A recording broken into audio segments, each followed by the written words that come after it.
In the last lesson, we created a nice slide out menu with CSS transitions. At this point, you might be thinking that anything you might need done can be accomplished with CSS transitions, but that's simply not true. And in this lesson, we'll look at Animate.css, a library which is packed full of amazing handcrafted CSS keyframe animations. So first, let's open up a browser, and we'll just Google for Animate CSS. And the first result is accurate. Now, Animate CSS uses keyframe animations to animate, so we can do things like this and that. It even has entrances and exits.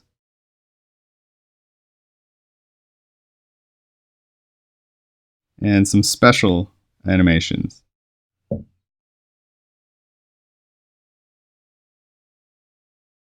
Now you might be thinking, when would I actually use these? Well,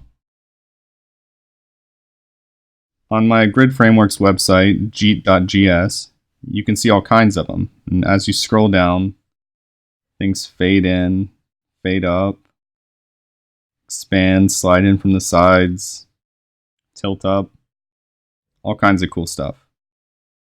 And it just makes for a nice, neat little effect, give your site a little bit more life. So let's learn how to do this effect where as you scroll down, things will animate in, and we'll do that right now. So let's hide all that stuff. We'll create a new folder here called Animate CSS. Scroll down, and we'll just drag that into Sublime Text. Go ahead and create our index file here with our boilerplate.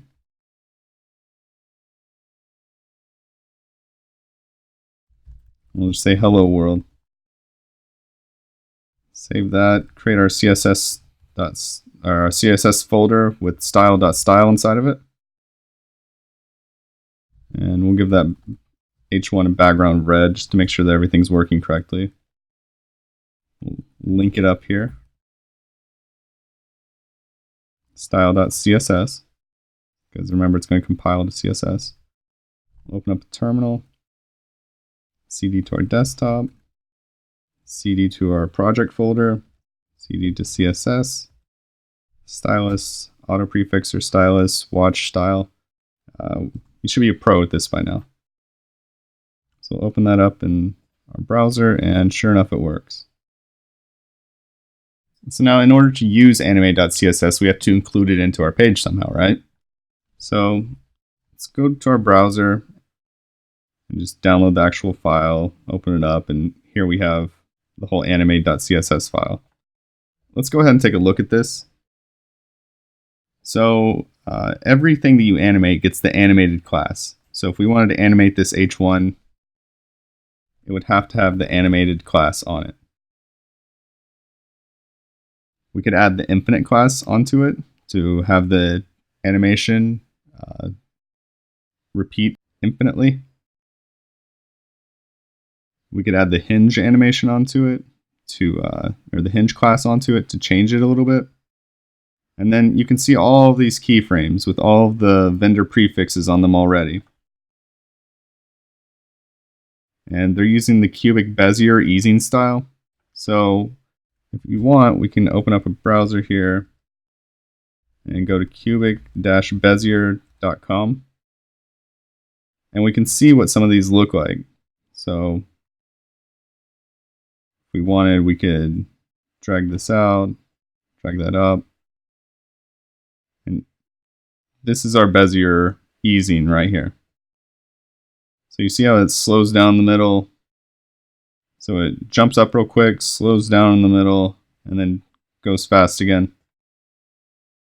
Well, the creator of the Animate.css library has gone through a lot of trouble to make sure that all of these Beziers actually look like the effect that they're trying to replicate. So this Bezier actually looks like it's bouncing.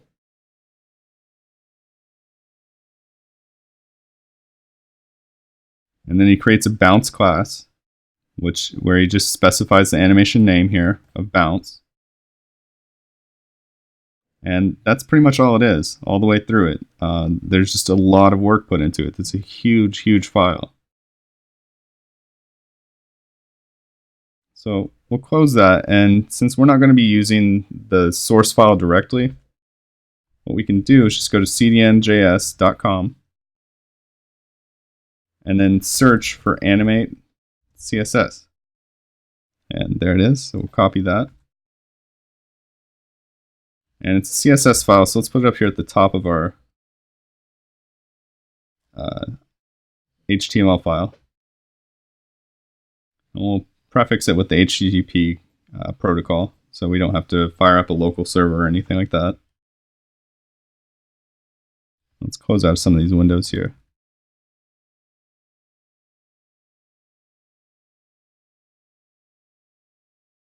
So now if we refresh, nothing happens. But if we save bounce onto there and refresh, just like that, we've got animation. Now let's say we wanted this hello world header to slide in as we scroll down the page. How can we do that? Well, first we'd have to find an animation that looks like something that slides in. So let's go ahead and open up animate.css, this website again. And let's look for something that slides in. So maybe under entrances, bouncing entrance, bounce in left. Okay, so bounce in left slides in from the left. We can't see it. And then, so it's like all the way off the screen over here. And as we animate it, it comes in. So we can use that. So we'll say bounce in left and save, and then refresh. Okay, cool. But we want to go ahead and set this so that we're not able to see it first, right? So we need to figure out what bounce in left is animating. So if we look at the animate.css file again, we can just search for bounce in left. And here's the animation.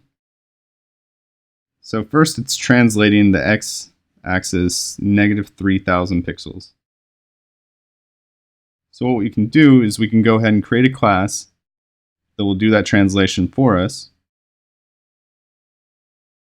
So let's call this class off to left and just save it. Off to left. Let's say transform translate x -3,000 pixels. So now this should put the header all the way off to the left by 3,000 pixels to start off with. But where it's got that bounce in left class applied to it, it's automatically going to run, so we won't be able to tell the difference. So let's go ahead and get rid of this bounce in left class. Just save. Okay. So now if we inspect the element, we can find this H1, and it's way over here. We'll never be able to see it. So, but we know that it's there. We know that it's just off the screen over here somewhere. Now what we need to do is add some JavaScript. So we'll come in here, and at the bottom of the page, we'll add jQuery. So we'll just search Google for Google CDN jQuery. Find Google hosted libraries, scroll down a little bit to jQuery. And grab this 2.x snippet. And we'll paste that in there, and again, just give it the HTTP protocol. Save. And let's create our own script here. So we'll put it in the JavaScript folder, and again, we'll call it main.js. So now we need to create that folder. We need to create main.js. So inside of here, let's go ahead and create a function.